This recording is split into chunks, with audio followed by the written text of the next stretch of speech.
Welcome to the Michael Blum Show, where we talk about things you don't want to talk about. We talk about sex. We talk about politics. We talk spirituality and substance abuse. Join us by calling 800-699-0980. Think, speak, and be heard. Here now is Michael Blum.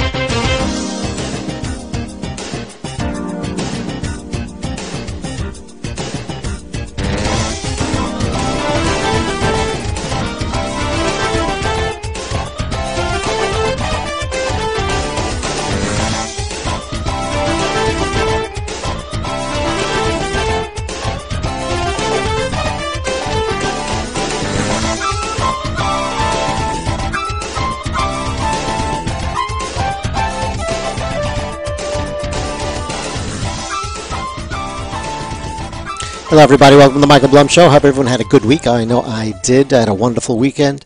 I'm still kind of reeling in everything from the shootings in the Parkland schools. Can't get it out of my mind, and I don't think I really ought to be able to. I'm certainly hoping that things will change. Oh, that's still playing. I'm certainly hoping that things will change and everything will work out well. I'm looking really for some positive change around here. We'll see what happens. Today's show is going to be a little bit different. I want to just go ahead and get some of the logistics down. Feel free to give us a call at 800-699-0980. Again, 800-699-0980. I changed some of the streaming parameters because I did get a complaint last week that it was not really clear if I was streaming on Facebook or not.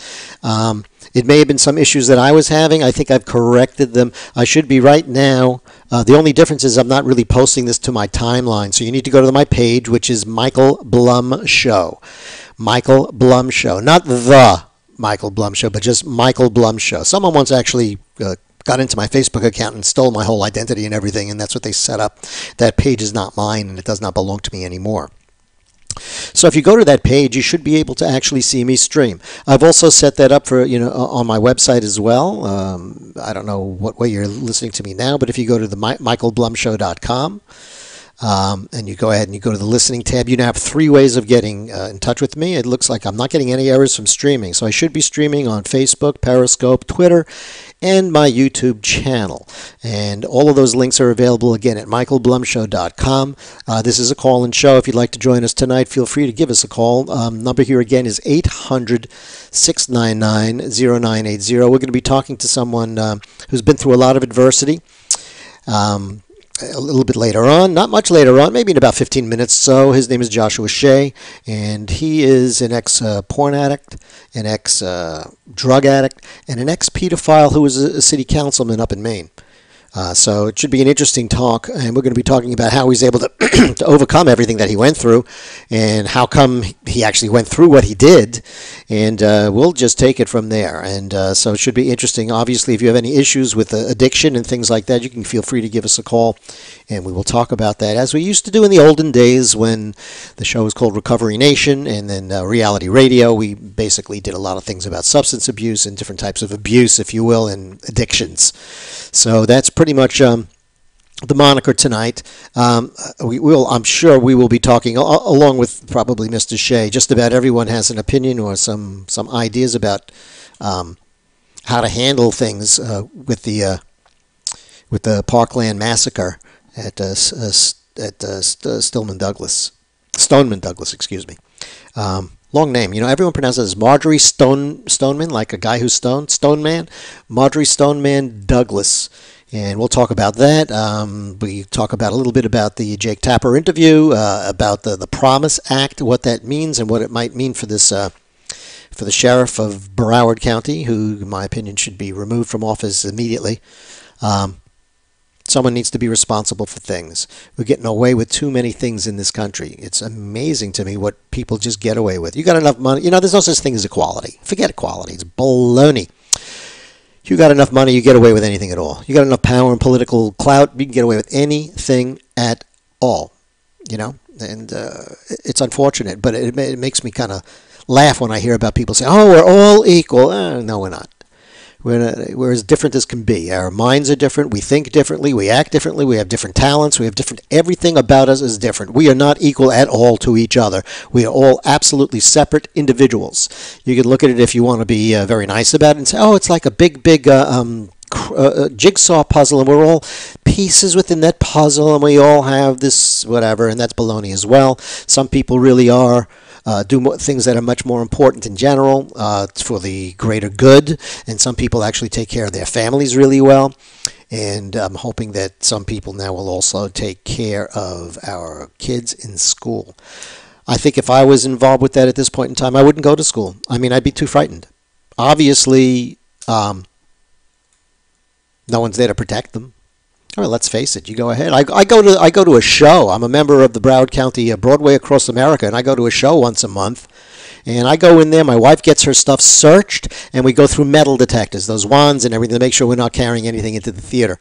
Unreal. I mean, that's what you do there. Is there anything since Columbine? Not one thing has been done or passed or changed in terms of school safety, and that's crazy. Everything else has changed. I mean, look at after 9/11, try to go ahead and go to the airport, forget it. There are lots of things that have changed. I did speak to someone yesterday, a family member of mine, and she said something to me which was actually a bit frightening in that she said, if we basically, I'm paraphrasing, she said, if we get the school security thing together, these guys will figure out another thing to do. And she pointed to the fact that, look, they were taking planes and smashing them into buildings, and now that's kind of difficult to do. They don't do that anymore. Instead, now it's soft targets. So they go ahead, and you can go ahead and kill people at a concert or in a movie theater or wherever there is no presence of guns, because obviously these cowards don't want to get involved with people that have guns. They either take their own lives or surrender at the end. That seems to be the case with about 100% of the people that are doing these heinous acts. Also, I realized that basically it's Black History Month this month. And as a white Jew boy in South Florida, I figured I should do something about that and make some type of a statement or show something that basically has something to do with that, because we do have a lot of people who listen to the show who are of color, shockingly enough. And there are a whole bunch of them that are actually conservative. My God, black conservatives. Can you imagine that? It's unbelievable. Well, I'm going to actually play a clip from Prager University, and it's Professor Carol Swain, and she's going to give us a little bit of a black history lesson, and I hope you all enjoy it, and then we'll get back to the show. Racist, sexist, Republican, these words are virtually interchangeable, at least according to most professors, journalists, and celebrities. So are they right? Let's take a look at history. The Republican Party was created in 1854. The first Republican Party platform, adopted at the party's first national convention in 1856, promised to defeat, quote, those twin relics of barbarism, polygamy, and slavery. Those twin relics were spreading into the Western territories. Republicans feared that as those territories became states, polygamy and slavery might become permanent parts of American life. Polygamy, the marriage of one man to multiple women, devalued women and made them a kind of property. Slavery, of course, did the same to blacks, literally. The Democrats were so opposed to the Republicans and their anti-slavery stance that in 1860, just 6 weeks after the election of the first Republican president, Abraham Lincoln, South Carolina, a state dominated by Democrats, voted to secede from the Union. The Civil War that followed was the bloodiest war in U.S. history. It led to the passage by Republicans of the 13th Amendment, which freed the slaves, the 14th Amendment, which gave them citizenship, and the 15th Amendment, which gave them the vote. In 1870, the first black senator and the first black congressman were sworn in, both Republicans. In fact, every black representative in the House until 1935 was a Republican, and every black senator until 1979 was too. For that matter, the first female member of Congress was a Republican. The first Hispanic governor and senator were Republicans. The first Asian senator, you get the idea. Republicans also kept their pledge to defend women's rights. In 1862, the Morrill Anti-Bigamy Act was passed by the Republican-controlled Congress to put an end to polygamy. In 1920, after 52 years of Democratic Party opposition, the 19th Amendment was ratified thanks to the Republican Congress, which pressured Democratic President Woodrow Wilson to drop his opposition to women's rights. In the final tally, only 59% of House Democrats and 41% of Senate Democrats supported women's suffrage. That's compared to 91% of House Republicans and 82% of Senate Republicans. There certainly was a war on women, and it was led by the Democratic Party. But while Republicans had won a major battle for women's rights, the fight for black civil rights had a long way to go. In the 1920s, Republican President Calvin Coolidge declared that the rights of blacks are just as sacred as those of any other citizen. By contrast, when famed sprinter Jesse Owens, a staunch Republican, won 4 gold medals at the 1936 Berlin Olympics, he was snubbed by Democratic President Franklin Roosevelt. Roosevelt only invited white Olympians to the White House. 2 decades later, it was a Republican president, Dwight Eisenhower, who sent the 101st Airborne Division to escort black students into Little Rock Central High when Arkansas Governor Orville Forbes, a Democrat, refused to honor a court order to integrate the state's public schools. The Civil Rights Act of 1960, which outlawed poll taxes and other racist measures meant to keep blacks from voting, was filibustered by 18 Democrats for 125 hours. Not one Republican senator opposed the bill. Its follow-up bill, the Civil Rights Act of 1964, is one of the landmark pieces of legislation in American history. That, too, survived a filibuster by Democrats thanks to overwhelming Republican support. But you might be thinking, all that's in the past. What have Republicans done for women and blacks lately? The answer you'd hear from professors, journalists, and celebrities is not much. And this time they'd be right. They'd be right because the Republican Party treats blacks and women as it treats everyone, as equals. The Democratic Party never has, and it still doesn't. Today's Democrats treat blacks and women as victims who aren't capable of succeeding on their own. The truth is, this is just a new kind of contempt. So there is a party with a long history of racism and sexism, but it ain't the Republicans. I'm Carol Swain for Prager University. Thanks for watching. To keep up. And there you have it. That's Carol Swain, Dr. Swain, and that's the truth, folks. So I think due to the indoctrination of the education system, people seem to forget all of the history and rewrite it however they'd like to. But you just have to take a look at some of the facts. You have Obama, who is a black guy who's president for 8 years, who's done nothing for the black community, zero zip. He even admits it. And you have someone like Trump, a Republican, comes in, and in 1 year you have the lowest employment rate in the black communities since those measurements have been done. That says something, does it not? I mean, it does to me. If you want to go ahead and look at the worst crime, the worst drug abuse, the worst things that you could possibly imagine, go to any democratically controlled city that's been under democratic rule for a couple of decades, and you'll see it there. That's where it is. Again, this is not to say that in Republican districts they don't have their issues too, but they're overwhelming. I went into 3 cities and I looked at their crime statistics. It was St. Louis, Baltimore, Chicago, and I added up and tallied up the average per month deaths due to firearms. 120 people. That's all 3 of those cities combined. The average monthly death rate due to guns. It's a terrible thing. I mean, no one's going to talk about that because if you're looking at it from a racial viewpoint, well, Parkland is all affluent white folk for the most part. So things will get done because of that. If you look at it the other way around, you have it in the black community, well, that's okay, I guess. You know, certain presidents like Clinton were happy with a certain amount of violence, seemed to be okay, and there's not really much you can really do about it. And that's evident in the the types of things that they all said after these horrendous, horrific shootings would take place. And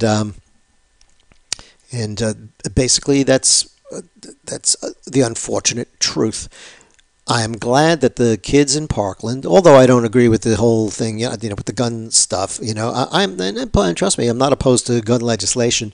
I do believe that the age should be higher. I am not opposed to, obviously we should get rid of bump stocks. I mean, that's ridiculous to even allow that. That makes basically a semi-automatic weapon close to an automatic one. Not exactly, but close enough. And so that should go. I would like to see, there's another weapon, that everyone uses and has. It's called an automobile. And look what you need to do to get an automobile. I'm in the state of Florida. First of all, if you don't have insurance for your automobile, you cannot drive. Second is, in addition to the automobile policy, you obviously have to take a written test. And you have to take a driving test with an instructor. Usually, before you would take that driving test, you would usually spend quite a few hours learning how to drive. I think that owning a gun should at least be similar to driving the car. And I also would not be opposed to when I got my permit, it was like a 4-hour course in the afternoon, and that was that. And now I can go ahead and kill someone. No range experience, no shooting experience, never really handled a gun, and you got your license and concealed weapon thing, and I think that's wrong. You think you really do need to have also a certain amount of hours of training. And, there's some folks that I've heard that say, well, if you do that, it costs money. And if it costs money, that means people who are in poorer areas or more indigent cannot defend themselves because they cannot afford to do that. I may sound callous, but I really don't care. I think that if you really want to have a gun that badly, it's not a bad thing that you go through something to get it. I am not opposed at all for people to earn certain things. I mean, I know it's a right, the Bill of Rights, and it's a right, and you're allowed to do it, but that's fine. That doesn't mean you can do whatever the hell you want, and it doesn't mean you can do things in a stupid fashion, to me. And that's where my libertarian streak kind of falls apart a little bit, and I become much more of like the more of the liberal. But that's just how I see it. I would feel much more comfortable with people who have guns. And of course, there are exceptions. I mean, even with age, there's got to be exceptions. There are kids in rural areas that need to know how to use guns and weaponry at a very, very early age. There's certain military personnel that have had an extraordinary amount of training, and they may not have to go ahead and complete courses or coursework if they had that going on here. But something does need to be done about it, and we can talk more about that in a little. I wanted to play one other clip, and then I'm going to go ahead and we'll get our guest on the phone. But this is from the safest school in America. I don't know if you folks have seen this at all. This is an abridged version of it. It's pretty freaky. This is not something I think that every school can do. The affluent area, Parkland, could do it, but not every single school. But it gives you an idea and a start. So let's go ahead and check that out. Ben Shapiro is the editor-in-chief of the Daily Wire, syndicated columnist, and the host of the wildly successful Ben Shapiro Show. It's a podcast. Hey, Ben, let's start. Sorry, that's not really what I wanted to play. Where is what I don't want security in schools. Texas school, I don't want that. That I don't want. Where did I put it? Did I load it? Maybe I didn't. Here it is, safest school in America. Here we go. Security breach. At Southwestern High School in Indiana, the kids drill. I see they're all running past this red line. What is that? The red line is a security measure, and that's in place because if we stand behind this red line, if there's a shooter at the door, they cannot see the children. And this is something schools can do right now. There's a red line on the ground. Absolutely. But here they go high-tech too. The classroom doors are bullet resistant. And cameras, so many cameras everywhere. And it's not just school officials watching either. They're connected live with the sheriff's department 10 miles away. Authorities can track an intruder in real time. Every teacher here, you have your own panic button. Yeah, we all wear a fob in case there's a security breach. We can push this button and the entire alarm system goes off in the school. And something else I actually want to show you real quick. When that happens, every classroom has a box like this, also hooked up to the sheriff's department. The teacher can flip help if they actually see the suspect or they're in danger, or they can flip safe if the kids are safe. In 2015, I tested it, playing the intruder. Showing a male subject in a blue suit. If I was a real intruder, I couldn't get into a single classroom. They're all locked. Every last one of them. But the biggest counterattack is yet to come. He's walking towards exit 14. I'm going to launch the hot zone. The school's secret weapon, called hot zones. Exploding smoke cannons hidden in the ceiling. Cops can deploy them in an instant. Whoa. There's smoke. It is loud and it's meant to disorient the suspect. I mean, look at this. The smoke is filling the hallway. You can barely even see me. Whoa. The other amazing thing is they're watching the suspect on real-time cameras, so no matter where the suspect goes, they can keep setting off these hot zones so he stays blind. The system is expensive, $400,000, but school officials say worth it in this scary new world. Jeff Rawson, NBC News, Shelbyville, Indiana. Hey, NBC. And that's pretty creepy and scary, but it sure looks like it'll work. There's so many things you can just glean from that, like that red zone doesn't cost anything. Securing the doors, probably don't need to have it all bulletproofed like that, but that would not be a bad idea. And then once we have all that done, you have to make they are terrorists. You have to make these nut jobs think of another way to hurt people. And, you take it from there. Anyway, we're going to see if we can get Joshua Shea on the phone here. And so let's give us a minute to ringy-dingy him up.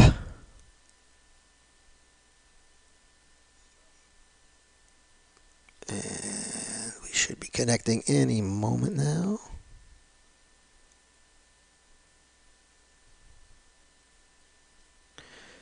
Oh boy.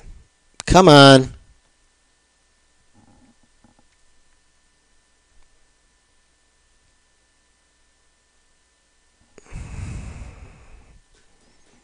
I don't like it when scheduled guests that I've talked to earlier in the day and I tell them I'm going to call them in and around 9:20 don't pick up their phone. It's really annoying to me. I'm going to try it again. People, I'm telling you, people. All right, let's try that one more time and make sure I'm dialing the right number. I'll hear it ringing now.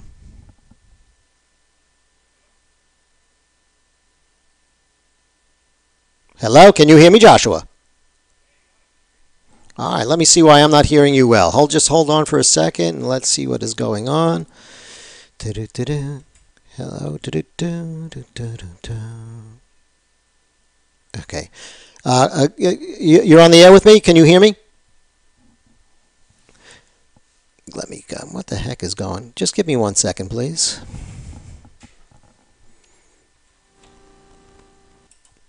Okay. Are you still there, Josh? Josh, I cannot hear you. So what I'm going to do, let me see. Can you hear me now? Can you actually talk to me a little bit?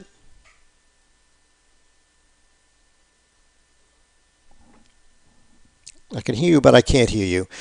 Josh, I don't know if you can hear me or not. I'm going to give you a call back in a minute. I just want to go ahead and check something out here, make sure I didn't lose a certain type of connection, which I don't think I did. And it's weird because I test all of this stuff out before every single broadcast. It's really quite amazing to me. But I will try that one more time, and then we will see what else we can do. Just give me a moment. Make sure we're still working and our Bluetooth is disconnected. We got to reconnect up. That'll help a lot. I don't know how it got disconnected, but this phone has been kind of creepy.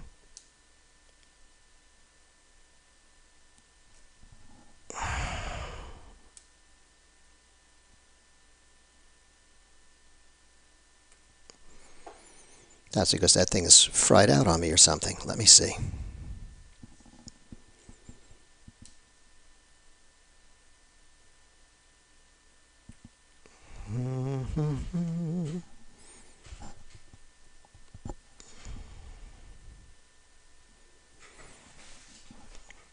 I'm going to take a very quick break, kind of straighten these things out, and then I will get back to everybody in a moment. You're listening to The Michael Blum Show. I'll be back in a minute. Hi, this is Michael Blum. Did you know The Michael Blum Show can be heard every Monday night from 9 to 11 p.m.? We also broadcast 24/7 from our website, michaelblumshow.com. That's michaelblumshow.com. You can be anonymous, so call us and let your voice be heard.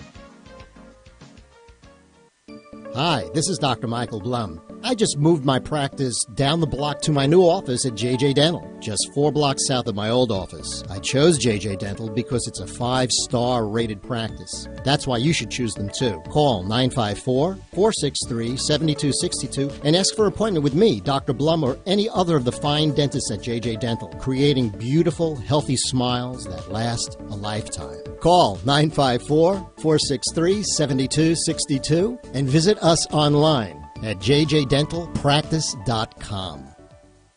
Hi, this is Michael Blum. Join me on Mondays from 9 to 11 p.m. for The Michael Blum Show, where we talk about the things you don't want to talk about. We talk about sex, substance abuse, spirituality, and politics. Think, speak, and be heard. Join us on The Michael Blum Show. This is Steve Kane, and I'm in studio today with Dr. Jonathan Cook of JJ Dental. Dr. Cook, what are people looking for when they choose a dentist? A bunch of things. I would say, number one, first and foremost, they're looking for somebody who they get a sense that they care. And, I know for me that would be number one. Also, obviously, convenience. Location is an important factor. I mean, most people aren't driving miles and miles in their car to get to whoever it is that they need to see, whether it's a dentist or a doctor or whoever. But we're in downtown Fort Lauderdale. A very convenient location. You don't waste their time, is the feeling I get. No. We want to make it very easy for patients in and out. What is that line? Just because they call it a waiting room doesn't mean you have to spend your whole day waiting. There you go. Exactly. Yeah. Precisely. Call Dr. Cook at JJ Dental for an appointment. The number, 954 area code 463-7262, or online at jjdentalpractice.com. This is Steve Kane with Dr. Jonathan Cook from JJ Dental. Jonathan, I was just blown away by the reviews that your patients left online. Yeah, sure. My website and Yelp, Google Places, Facebook, you name it. There's plenty of places to go to find 5-star reviews and read what our patients are saying about us. You heard Dr. Cook. Go online, read his reviews. You'll be blown away too. And then call for an appointment, 954-463-7262, or online at jjdentalpractice.com. Hi. At The Michael Blum Show, we talk about the things you don't want to talk about. If in your own personal life you have an experience or an event or something that's changed you, we'd love to hear about it and maybe get your story on air. Feel free to give us a call, 800-699-0980. Again, that's at 800-699-0980. Or feel free to email me at michael@blumradio.com. That's Michael, M-I-C-H-A-E-L, at blumradio, B-L-U-M radio.com. And we will get in touch with you and put your story on the air.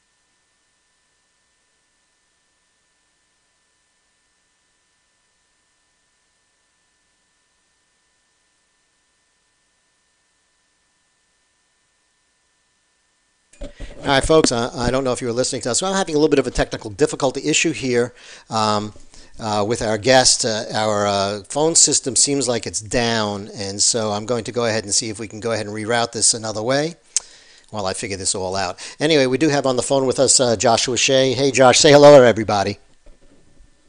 Hi, thank you very much for having me on tonight, Michael. I hope I haven't brought gremlins to the No, like I said, I test all of this out beforehand, and I make sure it all works. And I noticed it is just not, and I'm not getting any power to this one thing, so I'm going to try to do this with you.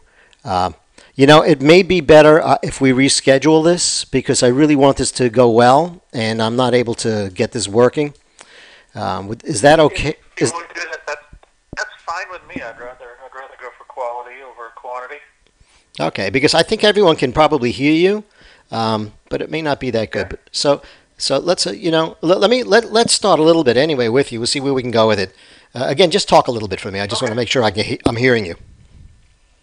Okay, well, it's one of those things when someone tells you to talk and you have nothing prepared to say, that it's very difficult to just start talking. But, all right, but that's enough then. It looks like you are coming out here, so we're going to continue. Folks, again, sorry for that problem, but I just had my phone system really just went down, and I'm going to have to call up some technical people because it's a relatively new system. Anyway, we do have on the line here with us today Joshua Shea. Joshua Shea has some interesting background, and we're going to get into that today and talk a little bit about how he was able to kind of manage and cope with certain things in his life. Josh, you've had a kind of a difficult life, you'd say? No, I'd say I had a very interesting life. I've seen people who've had very difficult lives.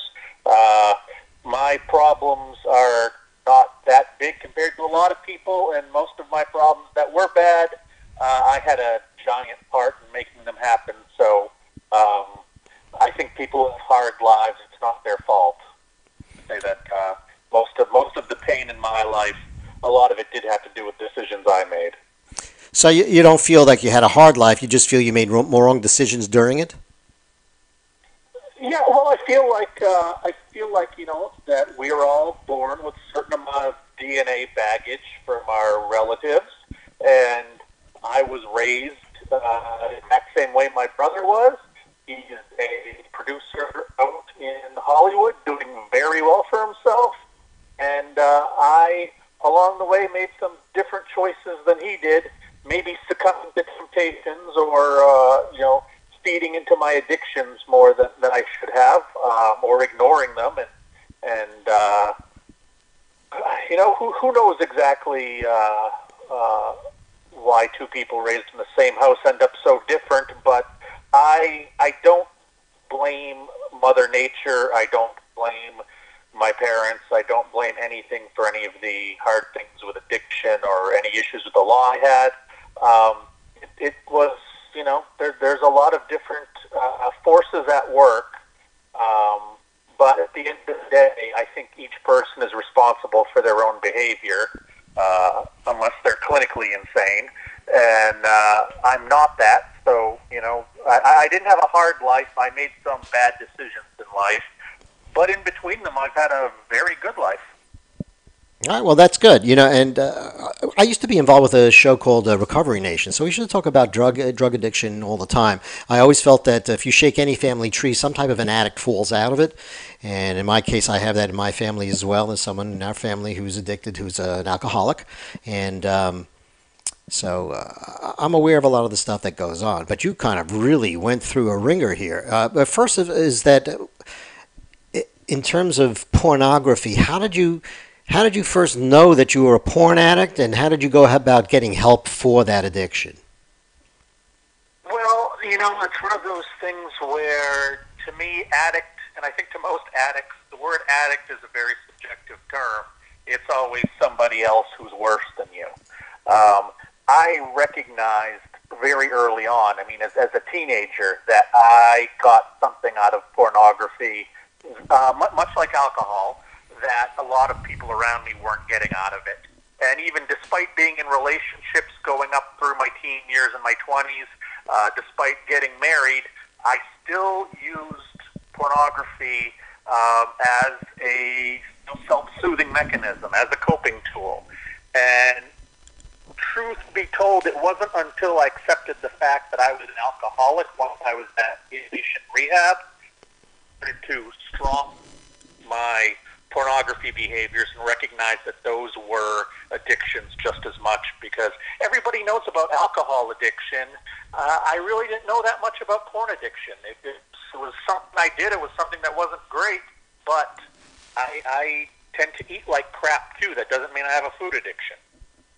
This is true. This is true. But porn addiction, I guess people laugh at that and think it really doesn't exist, particularly for men, that, men are just sexual beings and there's really no such thing as that. And I hear that a lot. What do you have to say to people that have that kind of mindset? Well, I would say that I think that you're very lucky to believe that there's nothing like that because you clearly haven't gone through it. And then I'd say, number two, that we're within a couple of years of sex addiction likely being classified as the second behavioral addiction that's going to be included in the DSM manual for the mental health community. Gambling was the first one put in there not too long ago. Porn addiction is a subset of sex addiction. It's coming along. They're doing more studies. The internet really kicked it into high gear as far as porn addiction blowing up as something that's happened in society over the last 10, 15 years. So I understand there needs to be a certain amount of study done. I understand there needs to be examination. And it's coming. If you think there is no such thing as porn addiction, I don't know if I'm going to convince you otherwise. But I will tell you that it absolutely does exist. I'm a walking proof it exists. And there are millions of people out there who are walking proof it exists. It's just that because we still live in a very puritanical society, that anything that has to do with sex, nobody's going to talk about, which is, why I named my book the title that I did. Were you, at the time you were involved heavily with pornography, porn addiction, were you also like cross-addicted at that point in time to alcohol and other substances? Absolutely. I was probably from 2011 to late 2013 was really the worst of it. I was also a workaholic. I was working about 100, 110 hours a week. I was drinking when I wasn't working, and frankly, I was drinking sometimes I was working.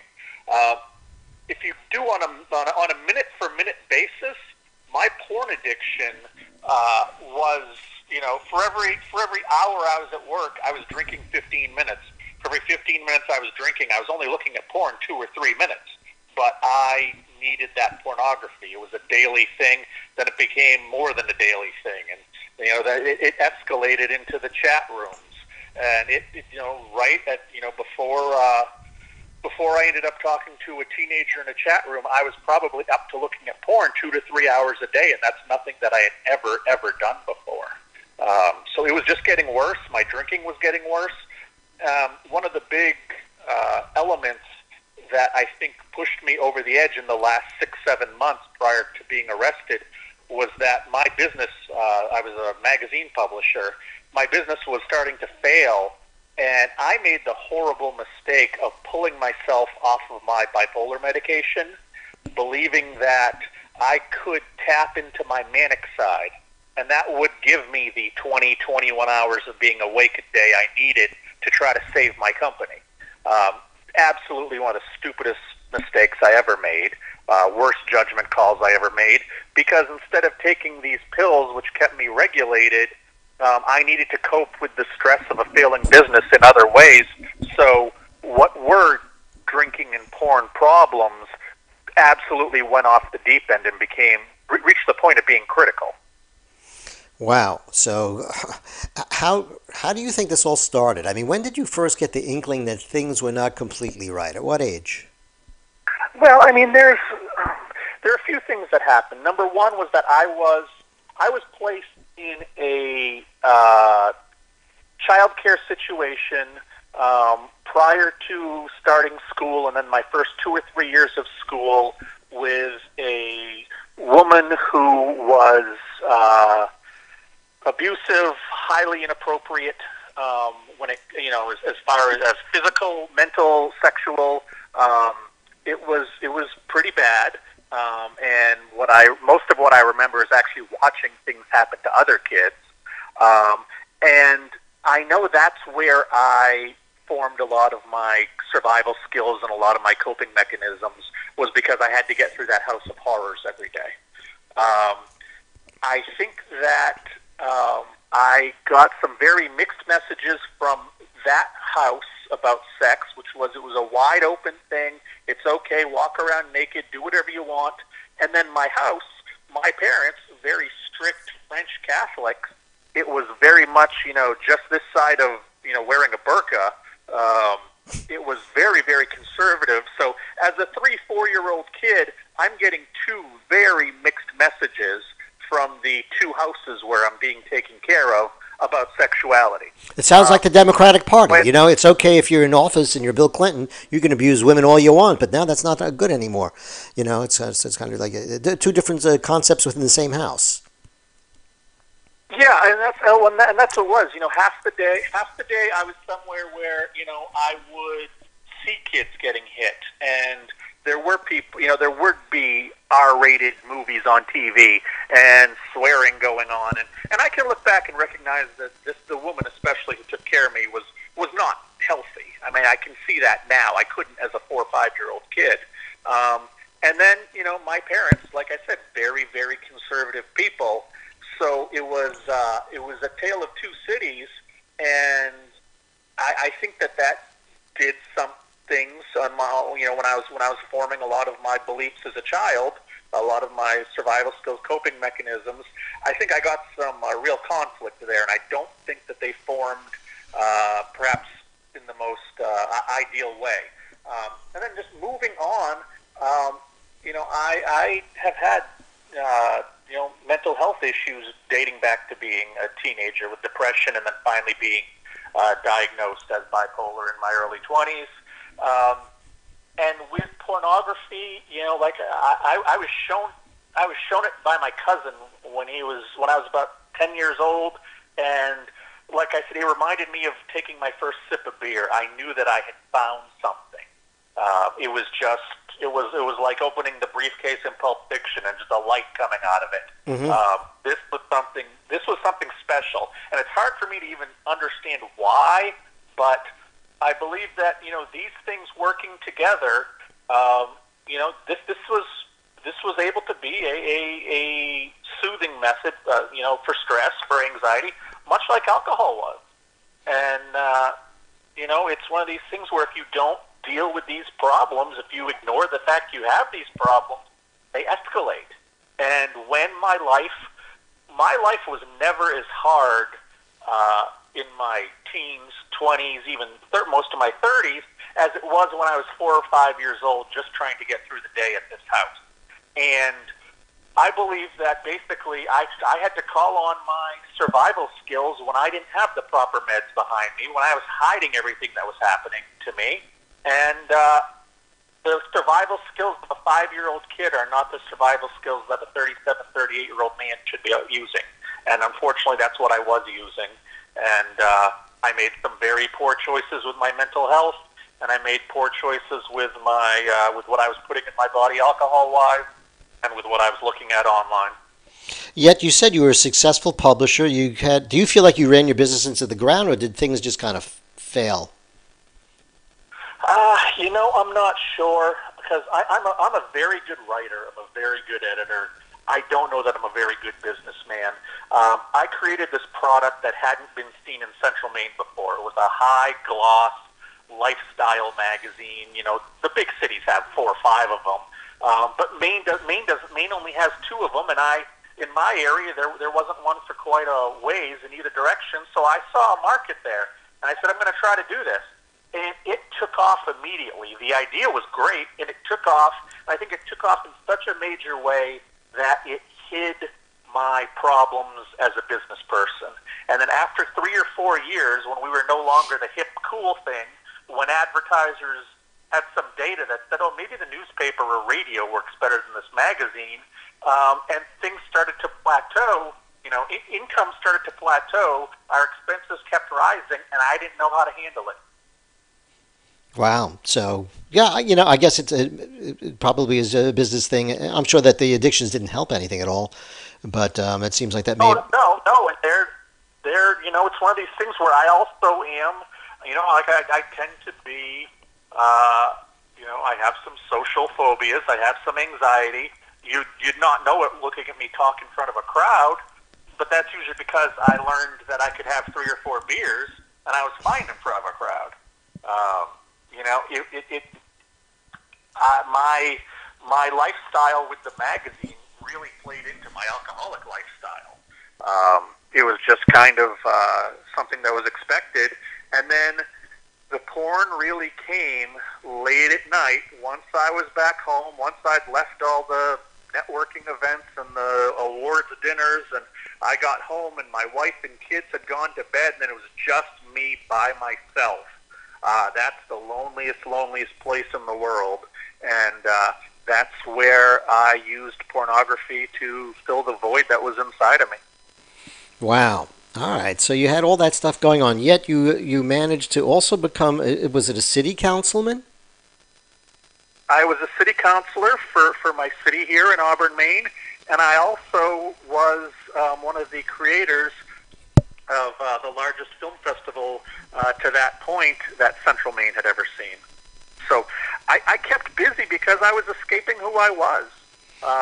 You know, people used to say to me, you know, you run a magazine, you run a film festival, you're a city councilor, you're a father, you're a husband. How do you find time to do this all? And I used to say to people, you know, what's funny is that half of my energy is just put towards trying to keep my stuff together and not go completely crazy. And it was a joke, but it wasn't completely a joke. I think that for a long time I was running from who I was because I was very unhappy with myself, and what I sought out was people telling me that I was a good person or that I could create great things. My time on my city council was absolutely miserable. I ran because I wanted to see if I could win a popularity contest, and then I won, and I learned that government was not the proper avenue for me to make the changes that I wanted to see in my town because it just runs so slow, and that's not my personality type. But I ran because I wanted to see if I could win, and that was the kind of person I was and the kind of decision-making flaws that I had back then. Now, I'm curious, you mentioned, but you know, obviously you said you were manic depressive, you're on medication and all that. Do you own a gun as well? No. How do you feel about all that? Because that's obviously in the news now. I mean, and you're someone who, unfortunately or fortunately, I guess, depending on how you look at it, is an example of it all. Tell me what your feeling is about mental illness and gun ownership. I'm a felon. I'm now a felon. I'm not allowed to have a gun, which is okay because I never was interested in owning one. I'll tell you what my biggest, if people are mentally ill and it's been proven that they're mentally ill, no, I don't think they should have a gun. The problem is, in this country, we don't really have any great system for mental illness because we still, a lot of people in this world still, if you can't see the boo-boo, if we can't put a Band-Aid on it, it's not really there. And that's a huge fallacy. I tended to say what a lot of the people in the last week or two were saying about gun control prior to spending time in jail. I'll tell you what I learned in jail. I learned that criminals break the law. So you can make all the gun laws you want. Criminals are still going to get a gun. Criminals know how to get guns. Criminals don't care about gun laws. And so when you talk about gun control and you talk about banning this or raising the age to this or doing that, I think that's great. If I personally think if you can't drink at 21, you can't drink till you're 21. Maybe you shouldn't own a gun till you're 21. But there are criminals who are 16 or 18 or 43 or 58 who shouldn't have guns, who are not going to let laws stop them. And we know laws won't stop them because laws haven't stopped them to this point. So what can we actually do when you look at a kid like this Parkland kid, or really anybody who goes into a school and does this kind of stuff, because you can't be right in the head to do this. Just because you can put a plan together doesn't mean you're right in the head. And I think that if we had, if we can spend all of this time in 6th grade testing kids for scoliosis to see if there's a curvature in their back, we can spend 5 minutes and do a basic depression screening and find out if there are any red flags popping up that quickly. My feeling is, I was a teacher for New York City school system for about 7 years, and teachers have a lot of insight into how kids actually think and operate, and particularly someone who is acting out or acting nuts. Forgive the lack of a technical term for it, but I would like to see, just like where family members can kind of Baker Act people, that if you have 3 teachers that agree that this kid is a menace and can be a potential problem for the school, that they're able to go ahead and intervene and have this kid looked at and taken out of the community, out of the mix, and have them at least be evaluated for a few days at least to see what's going on. I think teachers are really key in all that, because they know, they're the first ones who know. Unfortunately, it should be their parents that know, but that sometimes just is not the case. No, it isn't the case, unfortunately. My parents were both school teachers, and I'll tell you that it's scarier for me to think of them with a gun than without one in a classroom. I don't think they, and they're both retired now, but I don't think they would have kept teaching if they were told they had to carry a gun in a classroom. So I don't think that's a logical answer for this problem. I think that this problem, and this is a problem that we just have to accept, is probably going to happen from now until the end of time, because there are just some people out there who have screws loose and who get through the system. But I think that if we can improve our mental health system, starting in our school system, we're going to be better off right across the board. I can tell you, when I'm sitting in that pod in jail with a dozen other guys, and whether they're there on drug abuse charges or domestic violence or whatever it is, I can tell you, with most of them, there is an undercurrent of mental health issues that have largely gone unchecked over the years. And I don't know how we get the resources to them. I don't know how we build the system. But I think we have been ignoring mental health as a serious issue for way too long. And that's really obvious. Well, like you said, I don't see how anyone can be in their right mind and do such a heinous act. You have to be nuts. No. So to me, that's like a given. No, and just because you can plot out a amazing plan for going in and shooting up a school, that doesn't mean you're not crazy. I know that there are a lot of people who are like, well, a crazy person couldn't plan this out. And you'd be amazed what crazy people can do. You'd be amazed what addicts can do. It's the stereotyping of what you think an addict is. It's the stereotyping of what you think somebody with mental illness is. That's really hurting, our society. Look at the opioid crisis. It should not have ever been a crisis. You go back to watching Dragnet in the late 1960s, and they're talking about the evils of heroin. You go and you listen to rap songs from the 1980s, and they're talking about abusing Vicodin. We never should have had an opioid crisis because we saw this coming for so long. We're not proactive as a society. We're reactive, which is one of the reasons why I'm out here, screaming about porn addiction when everybody thinks that there's no problem. This problem is huge. It's just that nobody's talking about it. And we need to be more proactive, because 20, 30 years from now, the statistics suggest that 1 out of every 3 men under 50 years old is going to have a porn addiction. And you tell me what that kind of society looks like. Well, it's one that's glued to the internet, I think. At least, who knows, it'll be better by then. They have all sorts of virtual sex and stuff like that going on that'll really feed into a lot of this. The porn addiction, is that what basically led you into pedophilia? Well, I never went towards pedophilia, to be technical with you, because pedophilia is attraction to children who have not yet reached puberty. And that was never my issue. My issue was when I was online. I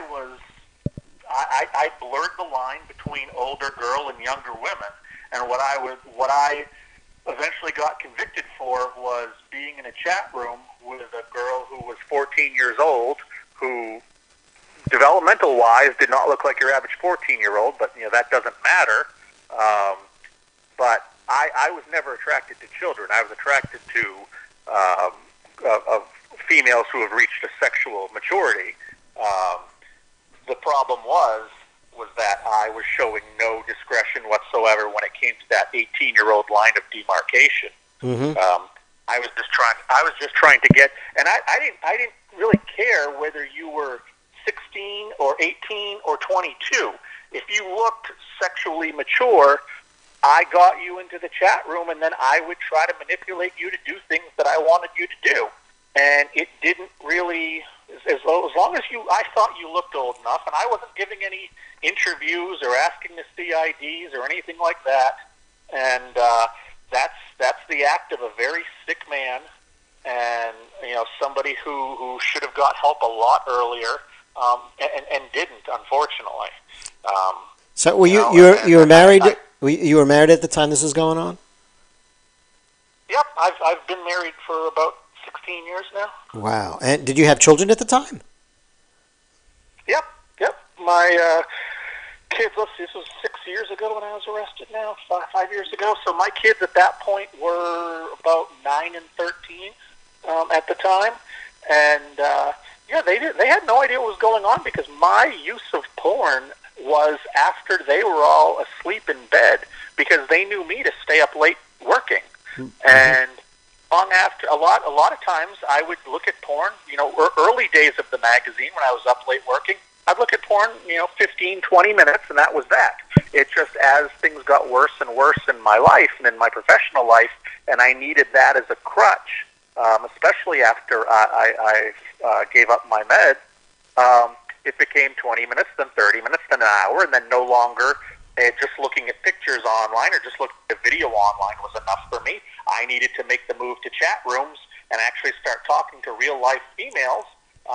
And that, when people point to porn addiction not being addiction, that's absolutely textbook addictive behavior. You build tolerances. You need to continue to move on to bigger and different things. That's why, somebody starts out with marijuana and then moves on to cocaine and then moves on to heroin. It's why people, start with beer and end up, drinking a fifth of Jack Daniels every night. You need to keep increasing the extremeness of what you're doing to just get that same high that you were getting in the past. When you were getting into the chat rooms and all of that, is your 13-year-old a girl? Yes, she was. Yeah, she's a girl. She's 18 now. She's 18 now. How did you see, I'm kind of like, I'm a one-woman person, and that's that. So I might look at some pornography, which I don't do that often. But I might look at that. But I am too. But I would never go ahead and... I've never cheated on my wife. So you're good with her? How did she react to all this? How did she handle all this, and what did she do? She was... she had, probably slightly more liberal attitudes towards pornography than most women. She had kind of, I think, the idea that, guys look at this stuff from time to time. Even girls look at this stuff from time to time, and it's not a big deal. So, I still did the things like clear my browser history, and I didn't let her know that I was doing this kind of stuff every night. But on the off chance that I didn't clear my browser history and she saw me on a dirty pictures site or something, it was always legal. It was always, it was always just your run-of-the-mill stuff that any guy looks at. So she didn't really treat it as a big deal, because it wasn't a big deal. It didn't really affect our marriage until that last year or two, and then really the last 4 or 5 months leading up to my arrest when it got critical. I'm curious if you'd have any pointers or anything about people who may want to protect their children from getting into chat rooms and doing things like that. What are some of the warnings or the things parents should look at, and what people should be actually never doing, I guess? Well, short of your putting your child in the garage or basement and locking them up, I'm very pessimistic, or I'm very realistic, depending on how you look at it. And that's that you're not going to keep your kids away from this stuff. So what you need to do is teach your kids how to react to this stuff, how to take it in, how to deal with it. In your own home, you can control the computer, you can control the phones. Although for every app you think that you've got the proper filtering on, the kids are on a different app you've never heard of. So I think trying to stay ahead of your kids, especially if they're teenagers, is almost ludicrous. I also think it's ludicrous to not think that they're at school, looking over their friend's shoulder at their phone or at their friend's house, and you may say no Facebook or no Twitter for your kid, but if they're sleeping over the friend's house, they're probably doing something like that. So what I urge people to do, starting at a young age, is online behavior, and what you're going to see as far as pornography goes in this world we live in now needs to be part of the overall birds and bees sex talk, part of sex responsibility. It has to be part of this now because it's so prevalent in the society. And if you can teach there are a lot of successful parents who keep their kids away from drugs. A lot of successful parents keep their kids away from alcohol or bad influences in their lives. They just need to integrate the kind of sexual material that it can be found online and create a safe space for the kid. Let them know if you see something online that troubles you or that's sexual, come to me and talk about it. We'll figure out how you stumbled upon it. We'll figure out how it doesn't happen again.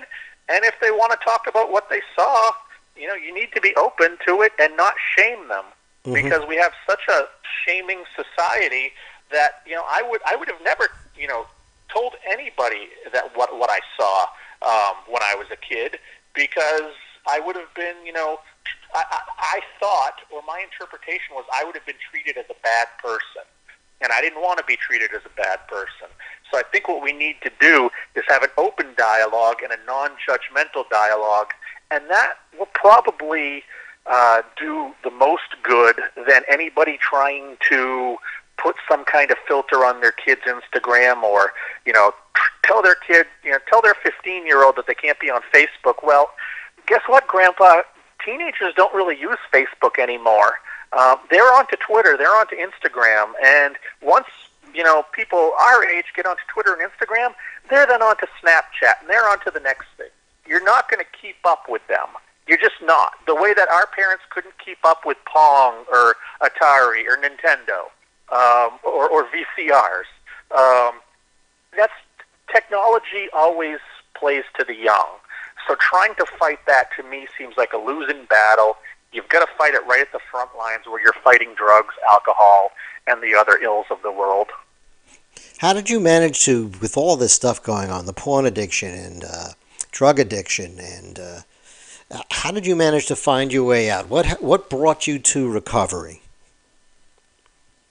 Being arrested. I mean, that was essentially it. When I would be in a chat room and I would be talking to a woman, if I, and this was really about power. You got to keep in mind, this really wasn't about sex. If I wanted material to look at, to satisfy myself to, I know where that's all over the internet. I was getting to such a critical point that and I was losing so much control of my life day to day, that the only place I could exert control was in a computer chat room. And a woman, they never saw me. What they saw was a video that I was playing of a guy who was typing, who looked much more handsome than I did. So the people on the other end of the camera, they thought they were looking at some 24, 25-year-old guy, when it was actually me. And they would give me little pieces of information, and I would go and, because I've got 20 years as a investigative journalist, I'm really good at figuring things out. I'm really good at asking questions that lead people. And nothing in your head or anything like struck that, wow, this isn't a really moral thing for me to do, this is wrong? You had nothing like that going on in your head? I tell you, it was much like having to drink. I needed to do it. It was what was keeping me going. I knew it was wrong, much like I knew my drinking was wrong. Much like it, and I was treating everybody like crap around that time too. And I knew that was wrong, but I couldn't help it. I was very, very ill. And what I would do when I was in these chat rooms, and I would manipulate these women into doing something, I didn't want a woman who just ripped her top off. I wanted one who said no, who I then had to convince to do it, because that was my expression of power. And after I achieved what I wanted to achieve, I would take a screenshot of what I did, and that was my little trophy. And not because it was something that I'd go back and pleasure myself to, just because I needed a trophy, because that's who I was from 7 years old on up. I collected trophies, I collected certificates, I collected anything that I could hold up and say, hey, look, I'm a good person, I'm a better person than you, I'm special. And that's what my sick, twisted mind had as a trophy at that point in my life. And at one point, I ended up talking to a 14-year-old girl, and within a couple of weeks, the police were at my door with a search warrant for my computer. And the very next day, I met with my lawyer for the first time, along with my wife and my father. And the lawyer says, "Okay, well, let's talk about, is this going to be a litigation game or a sentencing game?" I said, "It's got to be a sentencing game because they've got me. I mean, I'm not going to pretend they don't have me." Mm-hmm. And then he said, "Okay, well, let's talk about mitigating circumstances. What happened here?" And I started to tell him enough of the story. He said, "Okay, well, the first thing we're going to do is we're going to get you into rehab for alcoholism." So within a week, and I said, "Okay, great, get me there." Even knowing I drank too much, but not truly thinking I was an alcoholic, I thought that I could go off to rehab. I thought I could spend 28 days there, get a little certificate, and then show it to the judge and say, "Oh, look, he did this because he drank too much," and everything would be fine. Well, after about 7-8 days at the rehab, I finally broke down and realized, oh my gosh, I am an alcoholic. I'm a full-blown alcoholic. I'm the person that they're talking about here. And what was going to be a 28-day stay ended up being 70 days. And that's in that 70 days, I mean, there was a lot of work that was done. And when I came home, I got into deep one-on-one therapy and group therapy as well, multiple times a week, because I didn't have a job anymore, so I could focus on myself, which was great. After a couple months being home and talking to a therapist, they helped me realize that I did have a massive porn problem. So I went off to a sex addiction rehab in Texas. And I thought I'd be there for 4 weeks, and I ended up being there twice that time. And we did a lot of work about, where I created my beliefs and my coping mechanisms.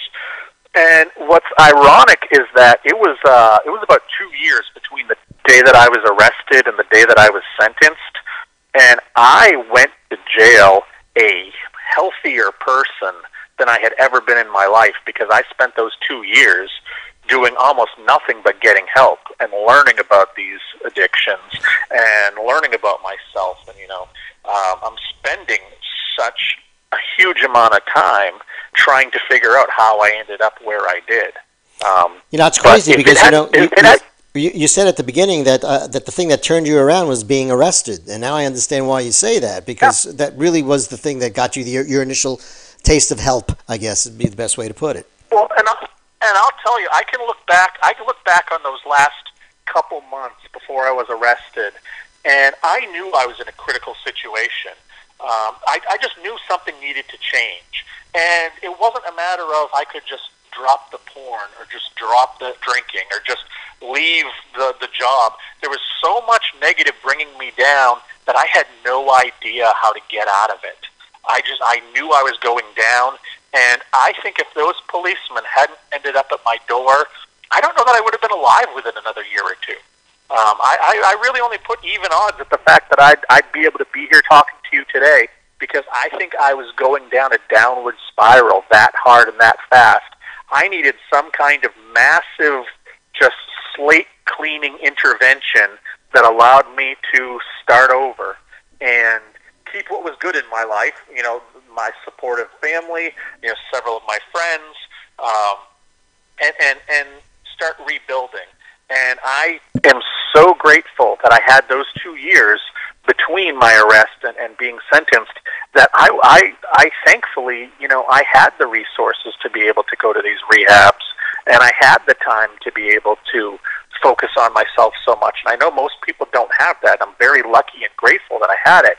And when I went off to jail, I decided I'm not just going to sit here and play cards or watch TV. I'm going to try to do something worthwhile.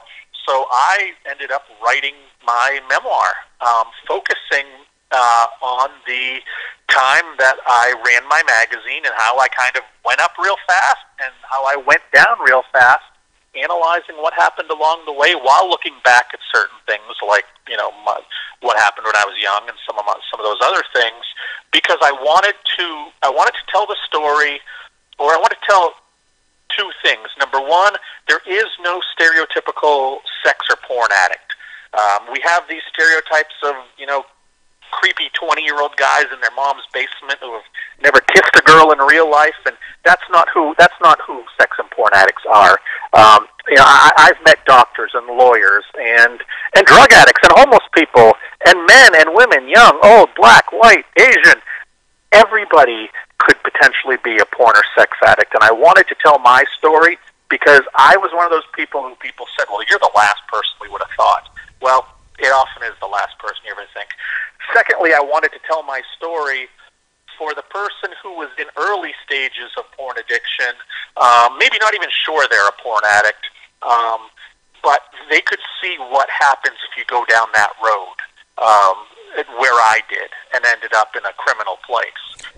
Obviously, when I started looking at, pictures of naked women when I was, 14, 15 years old very regularly, I never imagined where it would end up. And I just want people to realize this is where it can end up if you don't get some help before it's too late. Yeah, it's very, very typical, in my experience at least, dealing with people who are actually recovered, that God or some type of spiritual component actually helps them through all this. I kind of get the sense that that's not the case with you. I am more spiritual than I was, and I was actually from... I had a lot of, I guess cynicism towards some of the 12-step stuff. Like, I have to admit that I'm powerless over alcohol or porn. Well, part of my view is I'm the only one who actually has any power. I'm just using my power wrong. If I'm going to turn this around, it's going to be my choice and my power. That said, I have also come to recognize that I do believe that there is a higher force in this world or in this universe that we really can't understand, that, people have developed religions over millions of years to codify what this thing is. I don't think we're alone in this world, but I don't spend too much time focusing on the religious aspects of it. I'm at peace with who I am in this universe. I'm at peace with how the universe operates. I think that there's a stabilizing energy out there, and if you need God or the 12 steps or mountain climbing or chewing gum or whatever it is you need to do to recover, you do that, because the key is recovery. Joshua, if people want to get in touch with you or read the book or just get more information, how would they reach you? Best way to do it is through my website, and that is recoveringpornaddict.com. There's a link to the book there. The book itself is called The Addiction Nobody Will Talk About. You can buy it at Amazon and Barnes & Noble and all those great places, but you can find links right on my site. And my site also has a lot more resources on if you have or believe you've got someone in your family who may have porn addiction. It also tells a lot of my story about recovery. My book itself is really about my fall, and the website is more about recovery. So, as I said, it is recoveringpornaddict.com. I want to thank you for putting up with this tonight because of this kind of severe issue here with the phone system. But I think we did a pretty good job anyway. I'd like to have you come back. Maybe we could talk a little bit more in the future if that's okay with you. And I do want to thank you. That would be fantastic. I just want to give you a thank you so much. Yeah, thanks for giving me the time. It's something that I think a lot of people still don't believe is a real important thing, and that's going to bite us in the butt if we're not careful here. So, I've got a story to tell, but people like you are giving me the platform, so I gotta give you a lot of credit too. Thank you. Well, thank you so much. I'll say goodnight to you now, and like I said, we'll go ahead and do some more stuff in the future. I'll go ahead and try to get a copy of this out to you if you'd like it, because I do record the streams. And I do apologize for That'd be great. I apologize for the technical issue because it looks terrible. I'm standing there holding the phone to the microphone rather than to go ahead and have this beamed in. But anyway, thanks again. Yeah. And it worked out relatively well anyway. So anyway, thanks again, and we'll speak to you soon. All right. Thanks a lot, Michael. All right, take care now. Well, folks, been talking a long time. Managed to get that done, even with the phone system not working. I'm going to take a quick break, and I'll probably then come back for a little bit, and we will say good night. I will be speaking to you momentarily. You're listening to The Michael Blum Show. Be back soon.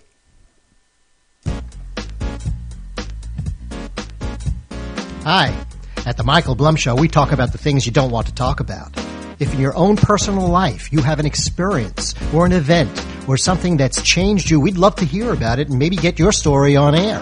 Feel free to give us a call, 800-699-0980. Again, that's at 800-699-0980. Or feel free to email me at michael@blumradio.com. That's Michael, M-I-C-H-A-E-L, at blumradio, B-L-U-M radio.com. And we will get in touch with you and put your story on the air.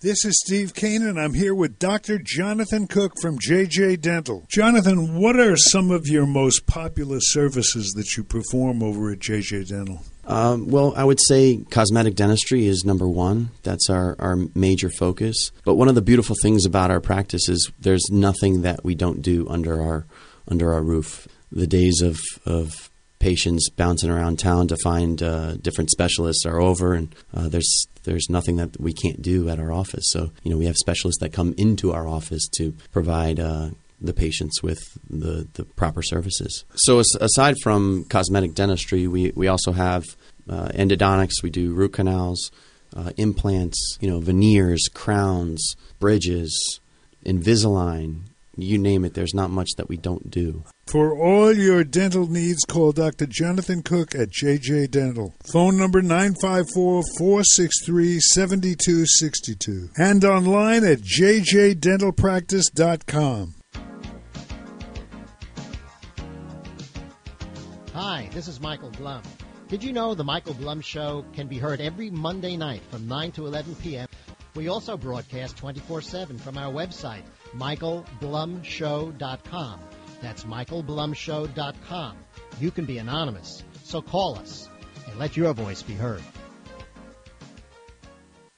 Hi, this is Dr. Michael Blum. I just moved my practice down the block to my new office at JJ Dental, just 4 blocks south of my old office. I chose JJ Dental because it's a 5-star rated practice. That's why you should choose them too. Call 954-463-7262 and ask for an appointment with me, Dr. Blum, or any other of the fine dentists at JJ Dental, creating beautiful, healthy smiles that last a lifetime. Call 954-463-7262 and visit us online at jjdentalpractice.com. Hi, this is Michael Blum. Join me on Mondays from 9 to 11 p.m. for The Michael Blum Show, where we talk about the things you don't want to talk about. We talk about sex, substance abuse, spirituality, and politics. Think, speak, and be heard. Join us on The Michael Blum Show. This is Steve Kane, and I'm in studio today with Dr. Jonathan Cook of JJ Dental. Dr. Cook, what are people looking for when they choose a dentist? A bunch of things. I would say number one, first and foremost, they're looking for somebody who they get a sense that they care. And, I know for me that would be number one. Also, obviously, convenience.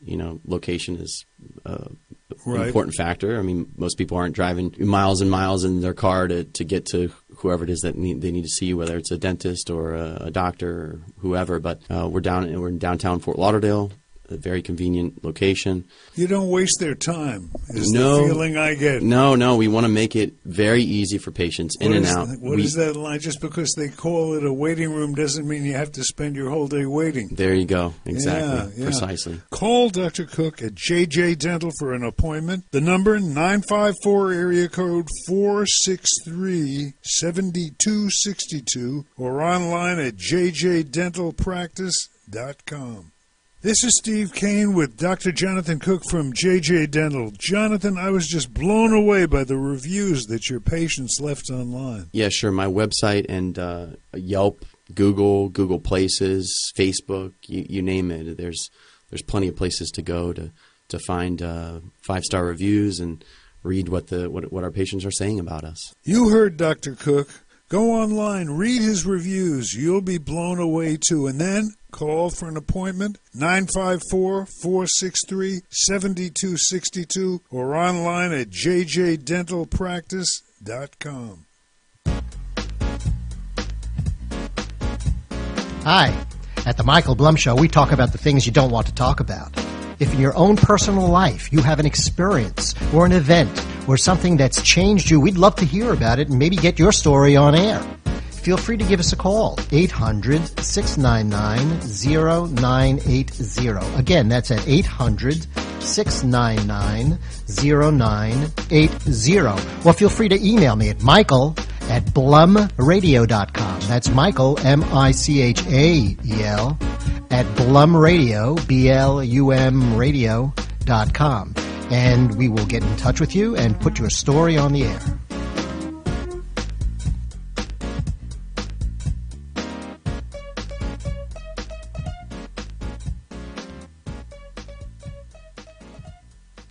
This is Steve Kane, and I'm here with Dr. Jonathan Cook from JJ Dental. Jonathan, what are some of your most popular services that you perform over at JJ Dental? Well, I would say cosmetic dentistry is number one. That's our major focus. But one of the beautiful things about our practice is there's nothing that we don't do under our roof. The days of patients bouncing around town to find different specialists are over, and there's nothing that we can't do at our office. So, we have specialists that come into our office to provide the patients with the proper services. So aside from cosmetic dentistry, we also have endodontics. We do root canals, implants, veneers, crowns, bridges, Invisalign.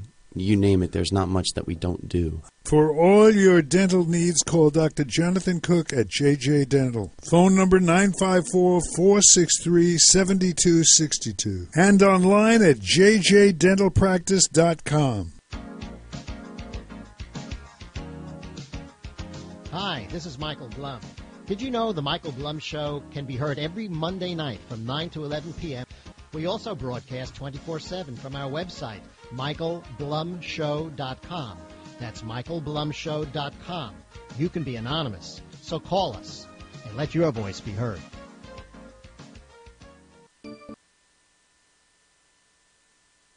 Well, folks, I'm going to be saying goodnight to you all right now. I want to thank everybody for hanging out with us today and joining us. I do appreciate it. Sorry for the technical issues, really bothers me. But this whole thing, I'm not getting any power to this unit that controls my phone system, so I will need to look at that tomorrow anyway. So anyway, thanks again for listening to the Michael Blum Show. I really do appreciate everyone who listens. And we'll do the same thing next week. We have scheduled with us LJ Fidowa, who is a political analyst from, I think, in Virginia, D.C. And we'll be talking to him about the most things that are happening currently, I'm assuming, and I hope on another level that the Parkland stuff just does not get pushed away by the media, the wayside, and I hope that we actually really concentrate on what needs to be done, and that's protecting children. So anyway, again, I want to thank you all for joining us this evening, and remember, everything in your life is possible. Fewer things are probable, but one thing's certain, and that's that you're alive. So go out and enjoy your life to its fullest, because tomorrow's promised to nobody. Take care now. Speak to you next week.